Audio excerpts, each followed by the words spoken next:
હું સનાળાથી પંકજ છોવટિયા બોલું છું. મારા પપ્પાને હાર્ટ એટેકની તકલીફ થઈ ગઈ હતી.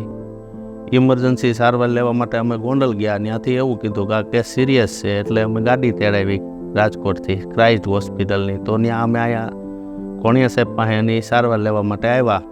તો સાહેબે એવું કીધું કે સિરિયસ કહેવાય, કેસ સિરિયસ કહેવાય. તો સાહેબ કે આપણે ટ્રાય કરશું. બહુ નાજુક કેસ હતો કે કોઈ શક્યતા જ નહોતી જીવ બચે એવી, પણ સાહેબે ટ્રાય કરી અને અમને 100% સફળતા મળી છે. આ મારા પપ્પા છે. આ હોસ્પિટલમાં અમે એડમિટ થયા ત્યાર પછી સાહેબનો પણ સ્વભાવ બહુ સારો હતો. અમને સારવાર સારી મળી છે. સ્ટાફને જ્યારે અમારે જરૂર હતી ત્યારે જે કોઈ સ્ટાફની જરૂર હતી બધા આવતા હતા. એ બદલ હું આ હોસ્પિટલ તથા સાહેબ તથા સ્ટાફનો ખૂબ ખૂબ આભાર માનું છું. હું ડૉક્ટર હર્ષ કોણિયા છેલ્લા 6 વર્ષથી ક્રાઇસ્ટ હોસ્પિટલ રાજકોટ ખાતે કાર્યરત છું. ઇન્ટરવેન્શનલ કાર્ડિયોલોજિસ્ટ તરીકે હું ક્રાઇસ્ટ હોસ્પિટલમાં સેવા આપું છું.